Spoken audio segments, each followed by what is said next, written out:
Assalomu alaykum do'stlar. Men Kinamanman va bu Sevgilim maxluq filmi. Pianista qiz to'satdan ulkan maxluqni boshqara olish qobiliyatiga ega ekanligini payqab qoldi.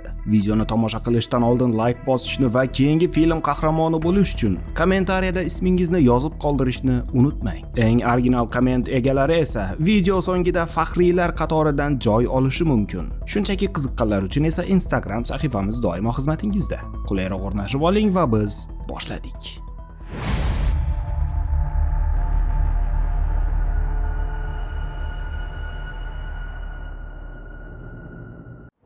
Bu Sabina, u tuni bilan blablani gullatib qaytmoqda. Uyga kirishi bilan yigiti Elbek uning sang'ishlari joniga tekkanligini, ishidan bo'shaganidan beri uning puliga yashab yurganligini va asosiysi, qayoqdagi kinolarni ko'rib yurganligini aytib, u bilan ajrashishlarini ta'kidlaydi. Yigit ishdan qaytgach, bu yerda uning qorasini ham ko'rishini istamasligini aytib ketadi. Bechara qiz noiloj katta bo'lgan shahridagi uyga ko'chib keladi. Hatto mebeli bo'lmagan uyda qiz polda uxlashga majbur bo'ladi.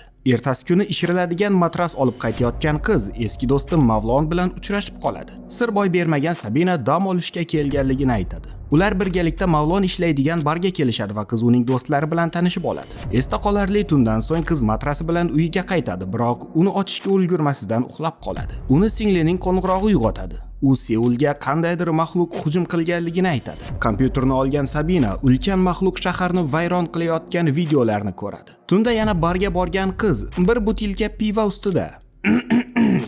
Piva shishasi demadim.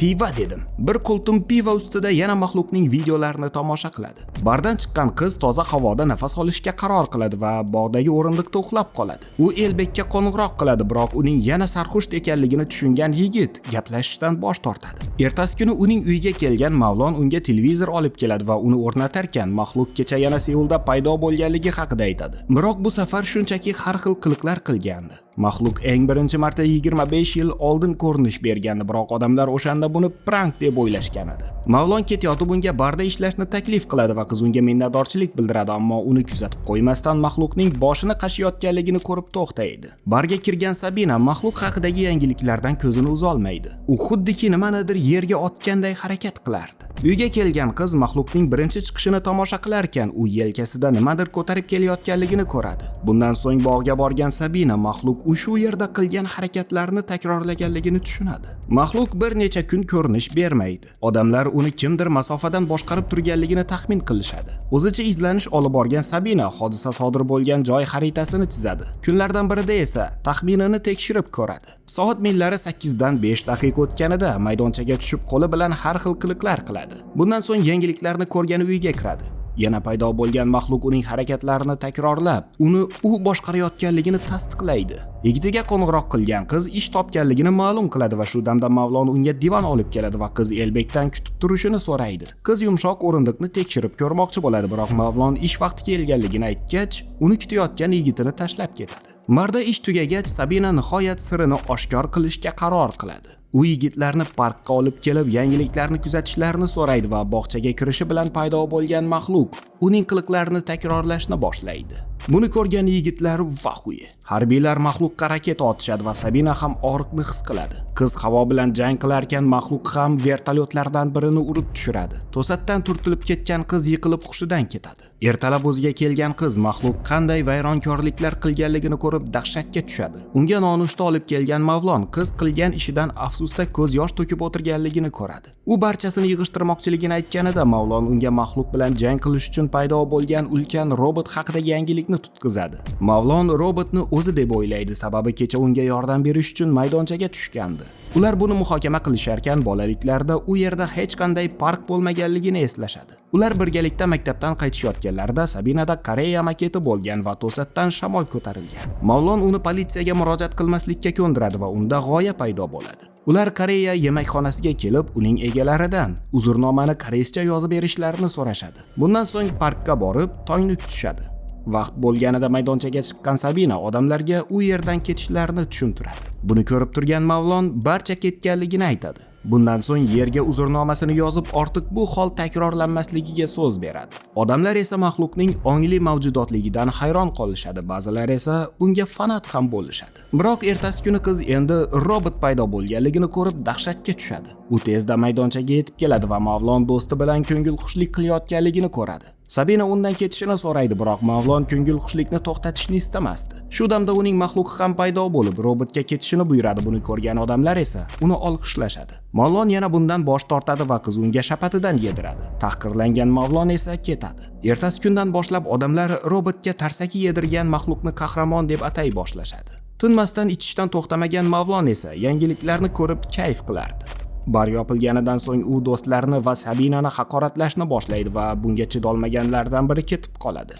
Mavlon esa Sabinaga anchadan beri odamlashmaganliklarini aytib ichimlik taklif qiladi, biroq qiz ortiq pianista bo'lishni istamasligini aytib, ichimlikni to'kib tashlaydi. Bundan jahli chiqqan Mavlon esa do'sti bilan birga maydoncha tomon yo'l oladi.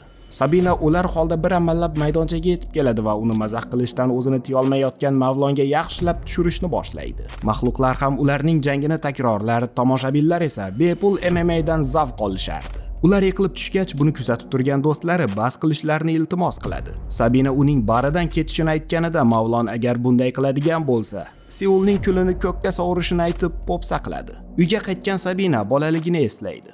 Maxluq ilk bora paydo bo'lgan kunda shamol uning loyihasini uchirib ketgan va Mavlon uni olib kelgani ketgan. U tezdagina uning uyiga boradi va u ham aslida pianist ekanligini ko'radi.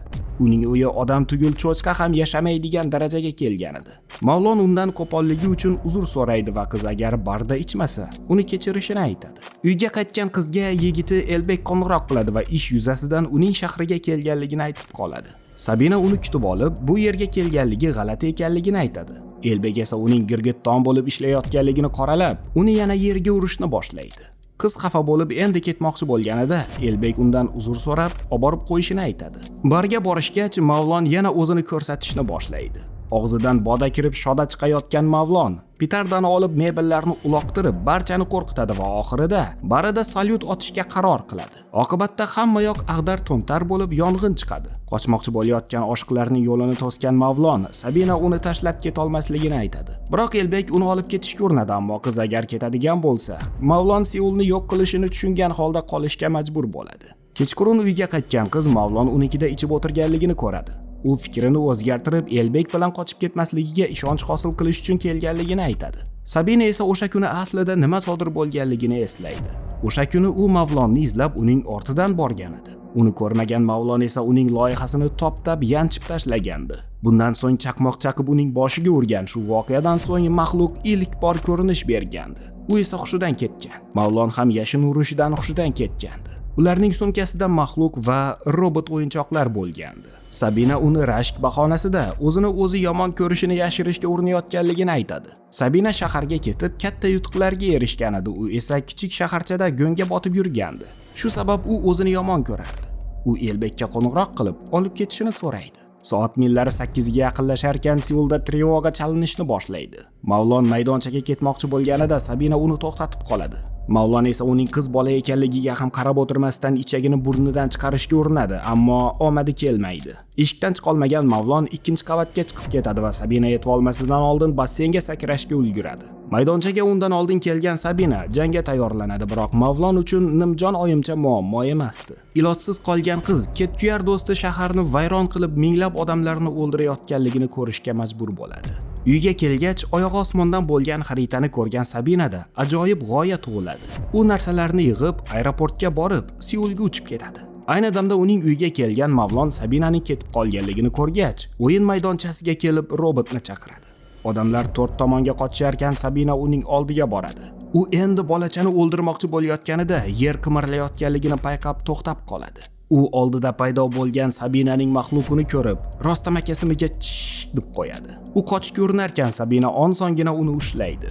Robot havoga ko'tariladi. Sabina esa yuvilmagan og'zi bilan unga hayqirarkan, Mavlon undan rahm qilishini so'raydi. U esa Mavlonni parvozga jo'natadi va robot g'oyib bo'ladi. Vazifasini bajargan maxluq ham yo'qoladi. Maxluqning g'oyib bo'lganligini ko'rgan odamlar bayram qilishni boshlashadi. Barga kirgan Sabina yig'lashni boshlaydi. Bundan so'ng barmenga qiziq voqea eshitishni istaysanmi deganida, u unga ichimlik taklif qiladi xolos. Tamom. Do'stlar, tomosha qilganingiz uchun rahmat. Video yoqqan bo'lsa like bosishni va kanalga obuna bo'lishni unutmang. Keyingi sahnalarda uchrashguncha